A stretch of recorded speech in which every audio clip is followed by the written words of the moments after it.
Phoenix পাখির মতো যেমন সেই পুড়িয়ে ফেলার পরেও ভস্ম থেকে জেগে ওঠে, এই আওয়ামী লীগ ঠিক সেইভাবেই জেগে উঠেছে। বারবার আঘাত আসার পরেও ফিনিক্স পাখির মতো জেগে উঠেছে আওয়ামী লীগ। প্রতিষ্ঠা বার্ষিকী সমাবেশে প্রধানমন্ত্রী। খালেদা জিয়া আবারও আইসিইউতে, সুচিকিৎসায় বাধার অভিযোগ ফখরুলের। বিদেশ নেওয়ার সুযোগ নেই জানালেন আইনমন্ত্রী। সৎ জীবনযাপনের নজির, মতিউরের ঘড়ির দাম 3.25 কোটি টাকা। এনবিআর থেকে ওএসডি দুর্নীতি তদন্তে দুদক। সময় নিয়েও দুদকে হাজির হননি সাবেক আইজিপি বেনজির, পাঠালেন লিখিত বক্তব্য। আইন অনুযায়ী ব্যবস্থা জানালেন সচিব। এবং এমপি আনার হত্যার তদন্তে কোনো চাপে নেই পুলিশ। গ্যাসবাবুকে নেওয়া হতে পারে ফের রিমান্ডে, জানালেন ডিবি প্রধান হারুন।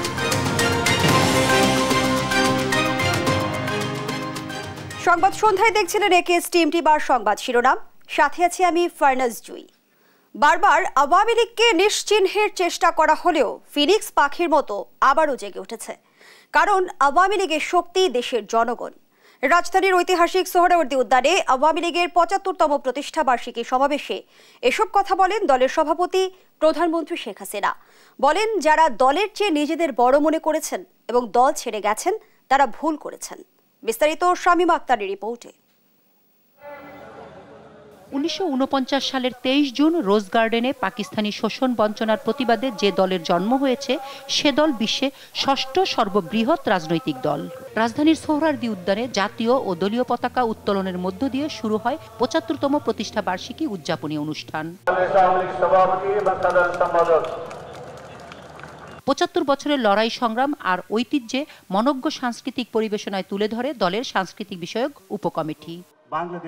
প্রতিষ্ঠা বার্ষিকীতে দলের প্রতিষ্ঠাতা সভাপতি মাওলানা আব্দুল হামিদ খান ভাসানী ও সাধারণ সম্পাদক শামসুল হককে স্মরণ করে আওয়ামী লীগ সভাপতি ও প্রধানমন্ত্রী শেখ হাসিনা বলেন, বাঙালির সব অর্জনেই আওয়ামী লীগ জড়িত। বারবার এ দলে আঘাত করা হয়েছে, নিশ্চিহ্নের চেষ্টা হয়েছে, কিন্তু যতবার আঘাত এসেছে ততবারই এই দল জেগে উঠেছে। কিন্তু বারবার এই দলের উপর আঘাত এসেছে, বারবার এই দলকে খণ্ড বিখণ্ড করা হয়েছে, বারবার এই দলের নিশ্চিহ্ন করবার চেষ্টা করা হয়েছে। সেই আইয়ুব খানের ১২৫-৫৮ সালে যখন শুরু, তখন থেকে নিয়ে শুরু করে বারবার এইভাবে আঘাত এসেছে। কিন্তু আওয়ামী লীগ গণমানুষের সংগঠন, আওয়ামী লীগ জনগণের অধিকার আদায়ের সংগঠন, আওয়ামী লীগ জনগণের আর্থসামাজিক উন্নতি করার সংগঠন।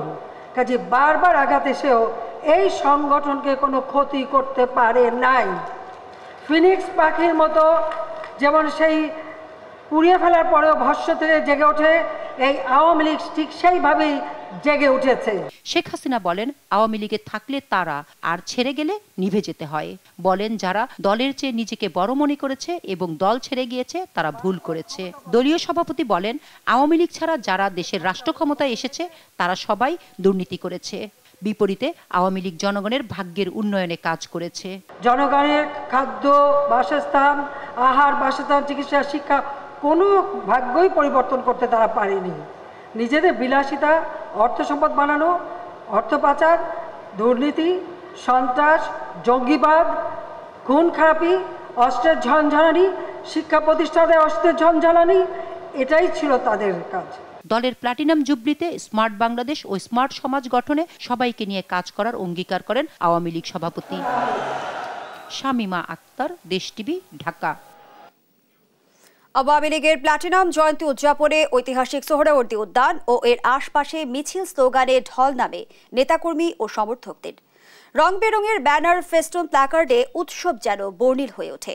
৭৫তম প্রতিষ্ঠা বার্ষিকীতে জাতির পিতাকে স্মরণ করে কর্মী সমর্থকদের প্রত্যয়, আগামীর বাংলাদেশ হোক উন্নত, সমৃদ্ধ ও স্মার্ট। ফখরুল ইসলাম জানাচ্ছেন বাকিটা। ঢোল তবলার ধ্বনি, মুখে স্লোগান। রোজ গার্ডেন থেকে ৭৫ বছরে ডিজিটাল বাংলাদেশ। প্রাচীন দল টানা ৪ দফায় ক্ষমতাসীন আওয়ামী লীগের এই উদযাপনে নেতাকর্মীদের ঢল সোহরাওয়ার্দী উদ্যান ছাড়িয়ে মিশে আশপাশের এলাকায়। এই উদযাপন দলের দীর্ঘমেয়াদী সভাপতি প্রধানমন্ত্রী শেখ হাসিনার দিক নির্দেশনাকে পাথেয় করে এগিয়ে যাবার। বঙ্গবন্ধুর স্বপ্নের যে সোনার বাংলা প্রতিষ্ঠিত দেখতে চাই। যে শিশু মায়ের কোলে, সেও বলে হেসে, বড় হয়ে মুজিব হব দেশকে ভালোবেসে। দলের তৃণমূল থেকে কর্মী, নেতা, চেতনায় উজ্জীবিত সমর্থকরাও যেন আবেগ আপ্লুত। নানান রং ঢঙে সেজে কেউ বা খালি গায়ে স্লোগানে হাজির হন সোহরাওয়ার্দী উদ্যানের সামনে। বাংলাদেশ এখন স্মার্ট বাংলাদেশ হবে, বাংলাদেশ আপনার ইউরোপীয় ইউনিয়নকে একসময় ছাড়িয়ে যাবে। সামনের দিনে আমরা স্মার্ট বাংলাদেশ গড়ব জননেত্রী শেখ হাসিনার নেতৃত্বে। আওয়ামী লীগের অঙ্গ সংগঠনের নেতাকর্মীদের পাশাপাশি রাজধানীর বিভিন্ন প্রান্ত থেকে ৭৫তম প্রতিষ্ঠাবার্ষিকীর উৎসবে ছুটে আসেন কর্মী সমর্থকরা। রাজধানীর আশপাশ ও দেশের বিভিন্ন প্রান্ত থেকেও ঐতিহাসিক সোহরাওয়ার্দী উদ্যানে প্লাটিনাম জয়ন্তীর উৎসবে সামিল হন দুর্দিনের কর্মীরা। প্লাটিনাম জুবলি প্রতিষ্ঠাবার্ষিকী, এই প্রতিষ্ঠাবার্ষিকী নিয়ে সারা বাংলাদেশের আওয়ামী পরিবারের একটা উৎসব মুখর একটা আয়োজন হয়েছে। আওয়ামী লীগের ৭৫তম প্রতিষ্ঠা বার্ষিকী উপলক্ষে সারা বাংলাদেশের আওয়ামী লীগের নেতারা আজকে আনন্দে উদ্দোলিত। এদিকে বেলা ২টার মধ্যে কানায় কানায় পূর্ণ সোহরাওয়ার্দী উদ্যানের মাঠ ছাড়িয়ে নেতাকর্মীদের উৎসব ছড়ায় টিএসসি, ঢাকা বিশ্ববিদ্যালয় সহ আশপাশের এলাকা। সবার মুখে একই প্রত্যয়, নেতৃত্বে যতদিন থাকবে দলীয় সভাপতি প্রধানমন্ত্রী শেখ হাসিনা ততদিন পথ হারাবে না বাংলাদেশ। আওয়ামী লীগের ইতিহাস গৌরবের ইতিহাস, আওয়ামী লীগের ইতিহাস সংগ্রামের ইতিহাস, আওয়ামী লীগের ইতিহাস স্বাধীনতার ইতিহাস। অসংখ্য নেতাকর্মী যারা আমাদের এই দেশের জন্য, এই দলের জন্য প্রাণ দিয়েছেন, তাদেরকে আমি শ্রদ্ধা জানাই। জননেত্রী শেখ হাসিনার হাতে বাংলাদেশ, এই বাংলাদেশ আরো উন্নত থেকে উন্নততর হবে। আমাদের দলকে আরো শক্তিশালী করার জন্য তিনি যে দিক নির্দেশনা দিবে আমরা সেটি অক্ষরে অক্ষরে পালন করব। নেতাকর্মীদের প্রত্যাশা ১৯৪৯ সালের রোজ গার্ডেনে গড়া আওয়ামী লীগের হাতে হাত রেখে স্বপ্নের অগ্রযাত্রা এগিয়ে যাক স্বাধীন সার্বভৌম বাংলাদেশ। দেশের সবচেয়ে প্রাচীন দল বাংলাদেশ আওয়ামী লীগের নেতৃত্বে স্বাধীন সার্বভৌম বাংলাদেশের জন্ম, এরপর নানা চড়াই উতরাই, আর এই দলটির হাত ধরেই উন্নয়নের মহাসড়কে বাংলাদেশ। ৭৫তম প্লাটিনাম জয়ন্তীতে দলটির নেতাকর্মীদের প্রত্যয় আগামীর বিশ্বে প্রতিষ্ঠিত হোক স্মার্ট, উন্নত এক নতুন বাংলাদেশ। ফখরুল ইসলাম, দেশ টিভি, ঢাকা। চিকিৎসাধীন বিএনপি চেয়ারপারসন বেগম খালেদা জিয়ার হার্টে পেসমেকার বসানোর কাজ করছেন বিশেষজ্ঞ চিকিৎসকরা। বিকেলে রাজধানীর এভার কেয়ার হাসপাতালে চিকিৎসা শুরু হয়।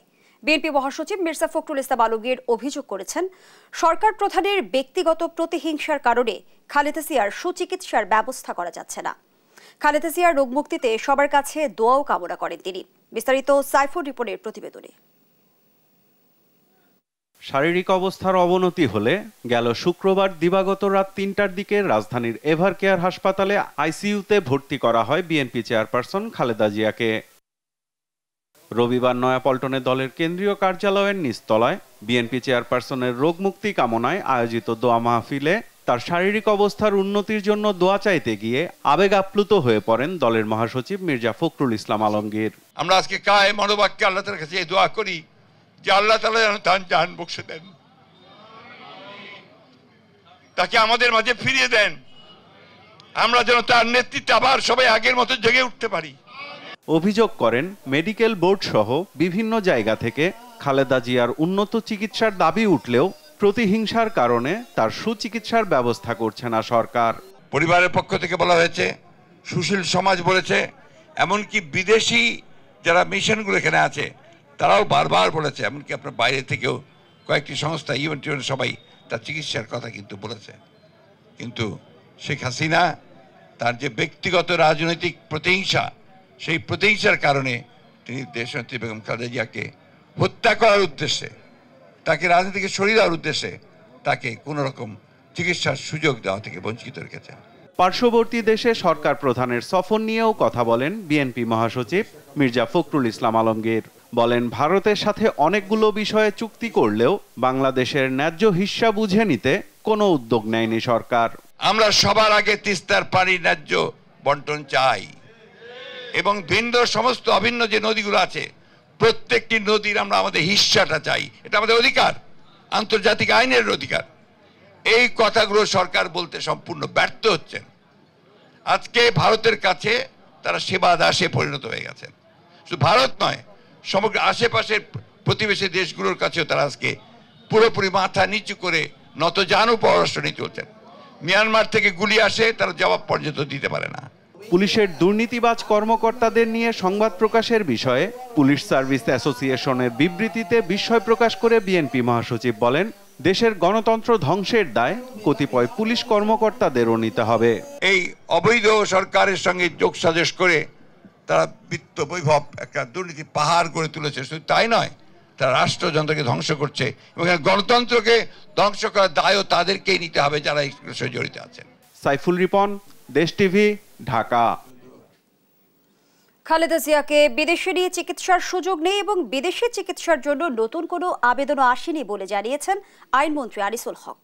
রোববার বিচার প্রশাসন প্রশিক্ষণ ইনস্টিটিউটে এক অনুষ্ঠান শেষে সাংবাদিকদের প্রশ্নের জবাবে একথা বলেন তিনি। জানান, মানবিক দৃষ্টিকোণ থেকেই খালেদা জিয়াকে কারাগারে রাখা হয়নি, দেওয়া হয়েছে সব রকম চিকিৎসার সুযোগ। যাওয়ার ব্যাপারে এখন পর্যন্ত তাদের কাছ থেকে কোনো কথা আসে নাই, আমি সে সম্বন্ধে কোনো বক্তব্য দিব না। আজ পর্যন্ত তিনি কিন্তু যেই হাসপাতালে তার ইচ্ছা মতো যে চিকিৎসা নেওয়ার সেই ব্যবস্থা করা হয়েছে এবং বিদেশ থেকেও ডাক্তার এনে তার চিকিৎসা করা হয়েছে। তো আমার মনে হয় যে মানবিক দিক থেকেই আমরা এটাকে দেখছি। ছাগলকাণ্ডে আলোচিত ডক্টর মতিউর রহমানের দুর্নীতির অনুসন্ধানে নেমেছে দুর্নীতি দমন কমিশন দুদক। অবৈধ সম্পদ অর্জন এবং অর্থ পাচারের অনুসন্ধানে 3 সদস্যের একটি টিম গঠন করেছে সংস্থাটি। দুদক সচিব বলেন, তথ্য প্রমাণ মিললে তাকে আইনের আওতায় আনা হবে। এদিকে একই ঘটনায় জাতীয় রাজস্ব বোর্ড থেকে মতিউর রহমানকে প্রত্যাহার করে নিয়েছে মন্ত্রণালয়। মহিউদ্দিন আহমেদের প্রতিবেদন। ঘটনার সূত্রপাত ফেসবুকে একটি ছাগলের ছবিকে ঘিরে। 15 লাখ টাকা মূল্যের সেই ছাগল কোরবানির জন্য কিনে ইফাত নামের এক তরুণ তার ফেসবুকে পোস্ট করেন। পরবর্তীতে জানা যায় সে ছেলের বাবা জাতীয় রাজস্ব বোর্ডের সদস্য ডক্টর মতিউর রহমান। তারপরে সমালোচনার ঝড় ওঠে সামাজিক মাধ্যমে, ভাইরাল হয়ে যায় ইফাতের ফেসবুক পোস্ট।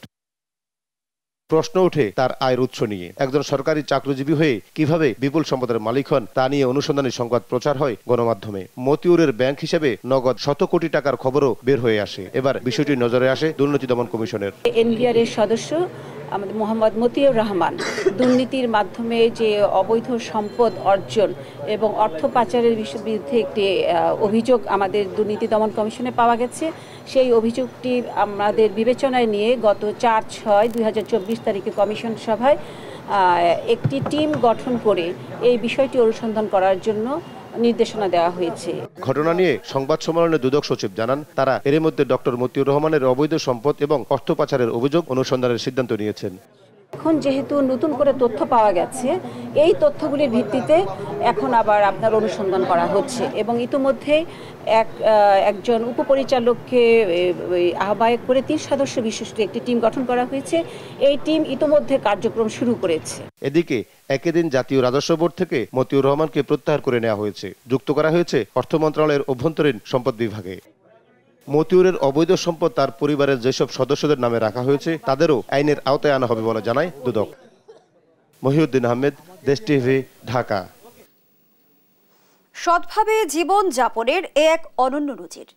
এনবিআর সদস্য মতিউর রহমান যে ঘড়ি পরতেন তার দাম তার চাকুরি জীবনে মোট আয়ের প্রায় 8 গুণ বেশি, আর বেল্টের দাম তার 1 মাসের বেতনের সমান। অনুসন্ধানে দেখা গেছে তার মোট সম্পদ যেন বিশাল সমুদ্র, যার মাঝে তার বৈধ আয় যেন 1 ফোঁটা পানি। মতিউরের বৈধ আয়ের সম্পদের হিসেব বিশ্লেষণ করে আরো জানাচ্ছেন এম এ আজিম। এক সময়ের পল্লী কর্মসংস্থান কর্মকর্তা বর্তমানে 1000 কোটি টাকার মালিক ওএসডি হওয়া রাজস্ব কর্মকর্তা মতিউর রহমান। কাগজে কলমে তার বর্তমান মূল বেতন 78,000 টাকা। যদিও শুরুতে তার বেতন আরও কম ছিল, তবুও এ হিসেবেও তার 31 বছরের চাকরিতে বৈধ আয় 24,18,000-এর বেশি হওয়ার কথা নয়। মতিউরের বিলাসী জীবনের একটি অন্যতম অনুষঙ্গ তার হাত ঘড়ি। দেশ টিভির অনুসন্ধানে দেখা গেছে তিনি যে ঘড়িটি পরতেন সেটি সুইজারল্যান্ডের রোলেক্স ব্র্যান্ডের। বাংলাদেশি টাকায় যার বাজার মূল্য 2,76,03,725 টাকা। তার মাসিক বেতন হিসেবে এটি তার সারা জীবনের আয়ের 8 গুণ বেশি। আর কোমরে যে বেল্টটি পরেন সেটি গুচি ব্র্যান্ডের, যার বাজার মূল্য তার 1 মাসের বেতনের সমান।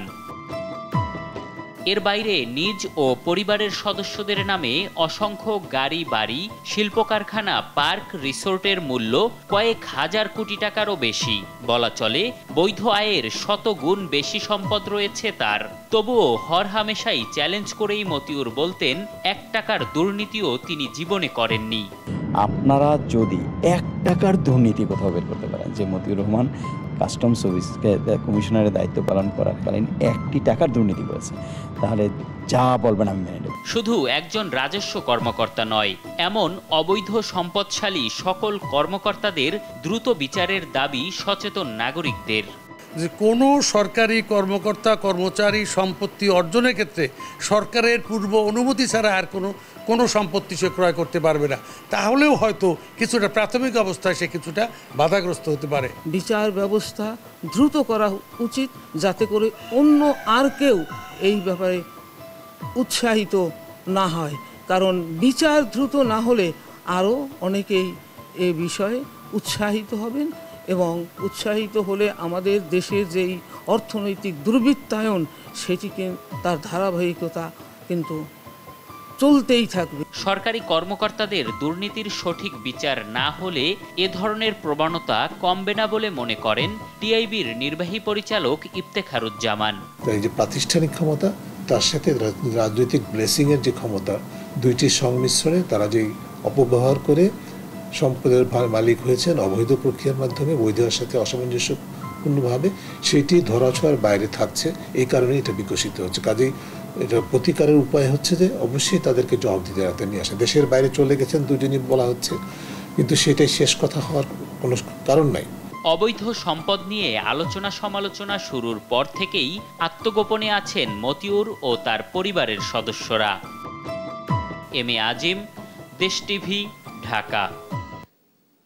সংবাদ সন্ধ্যায় আরো থাকছে। বাজেটে জ্বালানি খাত নিয়ে স্পষ্ট পরিকল্পনা নেই, দাবি বিশেষজ্ঞদের। আমদানি প্রবণতা কমানোর তাগিদ।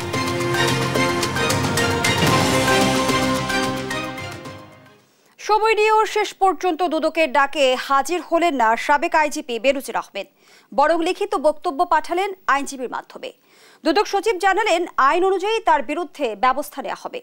এদিকে পুলিশের আরেক কর্মকর্তা সাবেক ডিএমপি কমিশনার আসাদুজ্জামানের বিরুদ্ধে দুর্নীতি তদন্তের সিদ্ধান্ত এখনও নেয়নি দুদক। সাবরিনা মজুমদারের রিপোর্টে বিস্তারিত। এবং আমার পরিবারের পক্ষ থেকে আমরা মনে করি প্রকৃত সত্য তুলে ধরা খুবই জরুরি। প্রকৃত সত্য তুলে ধরার কথা থাকলেও অবৈধ সম্পদ অর্জনের অভিযোগের তদন্তে দ্বিতীয় দফায়ও তলবে হাজির হননি সাবেক আইজিপি বেনজির আহমেদ। আইনজীবীর মাধ্যমে একটি লিখিত বক্তব্য পাঠিয়েছেন বলে জানিয়েছেন দুদকের সচিব।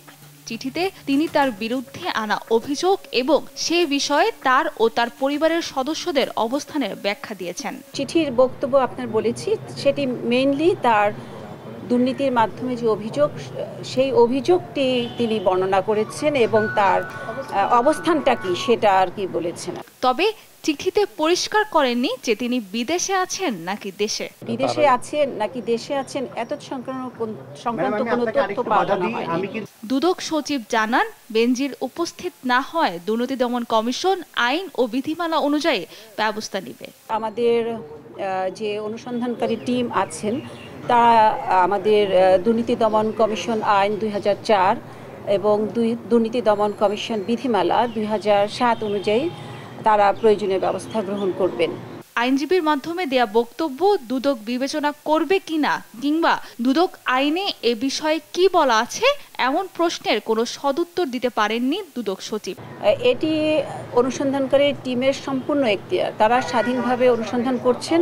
তারা অনুসন্ধান সমাপ্ত করে যখন রিপোর্টটা দাখিল করবেন তখনই বোঝা যাবে। এদিকে আরেক পুলিশ কর্মকর্তা সাবেক ডিএমপি কমিশনার আসাদুজ্জামান মিয়ার অবৈধ সম্পদের অভিযোগ পরীক্ষা নিরীক্ষা করে সিদ্ধান্ত নেয়ার কথাও জানিয়েছেন দুদক সচিব। জনাব আসাদুজ্জামান মিয়ার বিষয়টি যেটা আপনারা বলছেন, এটি এখনো আমাদের কমিশন সভায় উপস্থাপিত হয়নি। কমিশন সভা যখন উপস্থাপিত হবে, যদি হয়, তখন আলোচনার পরিপ্রেক্ষিতে যেরকম সিদ্ধান্ত হবে সেটি করা হবে এবং আপনাদের জানিয়ে দেওয়া হবে। সাবরিনা মজুমদার, দেশ টিভি, ঢাকা। দেখছেন সংবাদ সন্ধ্যা। আনার হত্যাকাণ্ডের ঘটনার মাস পেরিয়ে গেলেও এখনো ধরা ছোঁয়ার বাইরে মূল পরিকল্পনাকারী। ঝিনাইদহ জেলা আওয়ামী লীগের সাধারণ সম্পাদক মিন্টুকে 8 দিনের রিমান্ডে নিলেও 3 দিনের মাথায় কারাগারে পাঠানো হয়। রিমান্ডের সময় পূর্ণ না করার পেছনে কোনো প্রভাব কাজ করছে কিনা বা এমপি খুনের সঙ্গে জড়িতরা পার পেয়ে যাচ্ছে কিনা তা নিয়ে উঠেছে প্রশ্ন। তবে ডিবি প্রধান জানান, আনার হত্যাকাণ্ডের তদন্তে কারও চাপে নেই, বরং বেড়েছে কাজের অগ্রগতি। বিস্তারিত শাহাদাত নিশাদের রিপোর্টে।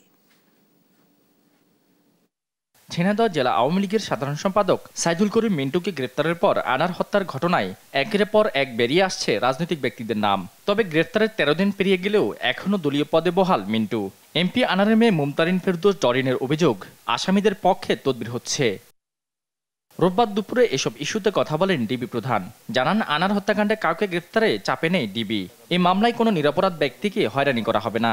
ইতিমধ্যে আদালতে 4 জন ব্যক্তি 164 করে বিজ্ঞ আদালতে ম্যাজিস্ট্রেটের সামনে তারা জবানবন্দি, স্বীকারোক্তিমূলক জবানবন্দি দিয়েছে।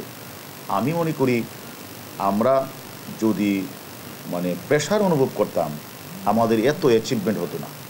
গ্রেফতার মিন্টুর রিমান্ড শেষ হওয়ার আগে তাকে কারাগারে পাঠানোর অভিযোগ উঠেছে। এই অভিযোগের বিষয়ে ডিবি প্রধানের বক্তব্য, আসামিকে জিজ্ঞাসাবাদ নির্ভর করে তদন্তকারী কর্মকর্তার উপর। তদন্তকারী কর্মকর্তা যদি মনে করে যে তাকে আরও কিছু জিজ্ঞাসাবাদ করা আমার প্রয়োজন, সেক্ষেত্রে তদন্তকারী কর্মকর্তা তাকে আবার এনে জিজ্ঞাসাবাদ করার সুযোগ পেতে পারে। মূল আসামি আক্তারুজ্জামান শাহিনকে যুক্তরাষ্ট্র থেকে ফিরিয়ে আনা সম্ভব কিনা এ নিয়ে কথা বলেন হারুনুর রশিদ। আমাদের যে 1-2 জন আসামি বাকি আছে, তাদেরও গ্রেপ্তারের চেষ্টা আমরা করছি। আশা করি আমরা অতি দ্রুতই মামলাটা নিষ্পত্তির দিকে আমরা যেতে পারি। শারীরিক অসুস্থতা কাটিয়ে ডিএনএ নমুনা দেওয়ার জন্য আনার কন্যা দ্রুত ভারত যাবেন বলে জানান ডিবি প্রধান। শাহাদাত নিশাদ, দেশ টিভি, ঢাকা। সংবাদ সন্ধ্যায় আরো থাকছে। বিশ্বকাপে রাতে মুখোমুখি হচ্ছে যুক্তরাষ্ট্র ও ইংল্যান্ড। সেমিফাইনালে খেলতে জয়ের বিকল্প নেই ইংলিশদের।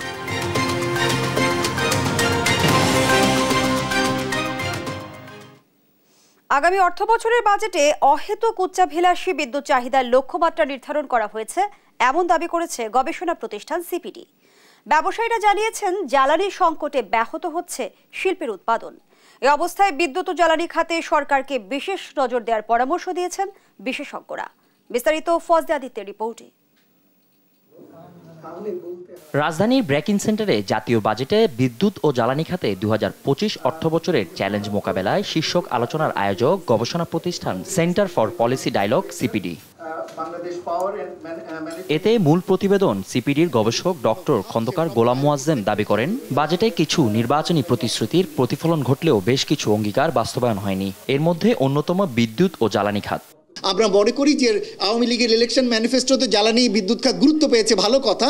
অনেকগুলো ইতিবাচক কথাও রয়েছে যেগুলো সাস্টেনেবিলিটি ট্রানজিশন পয়েন্ট থেকে ভালো, কিন্তু একই সাথে আমাদের কাছে মনে হয়েছে যে সবগুলোই যে প্রো ট্রানজিশন বা প্রো সাস্টেনেবল তা আমাদের কাছে মনে হয়নি। আর ব্যবসায়ী নেতারা জানান, জ্বালানি সংকট উন্নয়নশীল দেশে শিল্প খাতে এখন বড় প্রতিবন্ধকতা। $265 থেকে $480 পর্যন্ত তারা ট্যাক্স পড়েছে। এই ট্যাক্স এবং ক্যাপিটাল মেশিনের উপরে বিপিডিবি যদি কেমন করে তার মধ্যে 5% ট্যাক্স ধরছে। এটা কিন্তু আবার আমার উপরে চাপানো হবে। আমরা যারা ব্যবসায়ী, আপনারা যারা ভোক্তা, তাদের উপরে কিন্তু চাপানো। আর জ্বালানি বিশেষজ্ঞরা প্রস্তাবিত বাজেটে জ্বালানি খাত নিয়ে সরকারের পরিকল্পনার সমালোচনা করেন। আমার ডিরেক্টিভসটা কোথায়, আমার ফোকাসটা কোথায়, আমি কোথায় যেতে চাই, আমি কিভাবে যেতে চাই, সেই জিনিসগুলো যদি আমি পরিষ্কার না হই, তাহলে তো আমার প্ল্যান করে লাভ নেই। তারা তাদের পরিকল্পনা এবং তাদের পলিসি ফর্মুলেশনের ক্ষেত্রে কিভাবে এনার্জি ট্রানজিশনকে 4th ইন্ডাস্ট্রিয়াল রেভলিউশনের সঙ্গে কমপ্লায়েন্স করে, যে কথাটা কিছুদিন আগে পর্যন্ত এসডিজির কথা বলা হতো। উচ্চ মূল্যের জ্বালানি থেকে বেরিয়ে আসতে দেশের গ্যাস অনুসন্ধানে আরও বেশি আন্তরিক হওয়ার পরামর্শ দেন বিশেষজ্ঞরা। ফজলে আদিত্য, দেশ টিভি, ঢাকা। দেখছেন সংবাদ সন্ধ্যা। বরগুনার আমতলীতে সড়ক দুর্ঘটনায় নিহত 9 জনের মধ্যে 7 জনই মাদারীপুরের শিবচরের সাহাপাড়া এলাকার একই পরিবারের সদস্য। পরিবারের এতগুলো সদস্যকে একসঙ্গে হারিয়ে কিছুতেই যেন থামছে না শোকের মাতম। শিবশঙ্কর রবিদাসের তথ্যচিত্রে আরো জানাচ্ছেন শুভশ্রী রায়। আমার ভাই ছিল, ওর ওই সাইডে বের করছি, আমার ওয়াইফ ছিল, তার বের করছে, আমার ভাই, আমার বোন বের হয়েছে, আমি আর পারি নাই বের করতে। কিছুক্ষণ পরে গাড়িটা তোলা গেছে, গাড়ি আর খুঁজে পাই নাই। এক নিমিষে আনন্দঘন মুহূর্ত রূপ নেয় শোকের ছায়। বাড়ির উঠান জুড়ে এখন কেবল স্বজনদের আহাজারি। শনিবার দুপুরে বরগুনার আমতলীতে সড়ক দুর্ঘটনায় নিহত ৯ জনের মধ্যে ৭ জনই মাদারীপুরের শিবচর উপজেলার ভদ্রাসন ইউনিয়নের সাহাপাড়া এলাকার একই পরিবারের সদস্য ও আত্মীয় স্বজন। বৌভাতের অনুষ্ঠানে যোগ দিতে যাচ্ছিলেন তারা। প্রতিমধ্যে ব্রিজ ভেঙে মুহূর্তেই ঝরে গেল নারী শিশুসহ ৯ জনের তাজা প্রাণ। স্বজনরা জানান, ঢাকায় কর্মরত ব্যাংকার আবুল কালাম আজাদের বোনের মেয়ের বৌভাতের অনুষ্ঠানে যোগ দিতে বরগুনার আমতলীতে যাচ্ছিলেন তার স্ত্রী মুন্নি বেগম, 2 মেয়ে তাহিয়া তাফসিয়া সহ বড় ভাই বাবুল মাতবরের স্ত্রী ফাতিমা বেগম, বোন ফরিদা বেগম সহ পরিবারের সদস্য ও আত্মীয় স্বজনরা। এদের সবার বাড়ি ভদ্রাসনের সাহাপাড়া ও চরপাড়া গ্রামে। শনিবার রাতেই নিহতদের মরদেহ আনা হয় তাদের গ্রামের বাড়িতে। মারা গেছে আমার বোন, আমার ভাগনার বউ, এরপর আমার ভাগনার শাশুড়ি, আমার ওয়াইফ, তারপর আমার ছোট ভাইয়ের বউ, ছোট ভাইয়ের 2 মেয়ে। আমার জীবনে এই 7-7টি লাশ একাত্রিত দেখিনি। আজকে বলার কোনো ভাষা নেই, সান্ত্বনা দেওয়ার কোনো ভাষা নেই, কোনো মানুষেরই ভাষা নেই যে এটা করে সান্ত্বনা দিবে। যাদের আপনজন হারাইছে তারাই বোঝে। রবিবার সকাল 9টায় জানাজা শেষে দাফন করা হয় নিহতদের লাশ।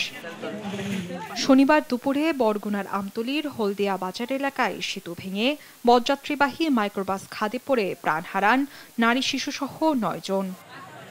নিউজ ডেস্ক, দেশ টিভি। দেখছেন সংবাদ সন্ধ্যা।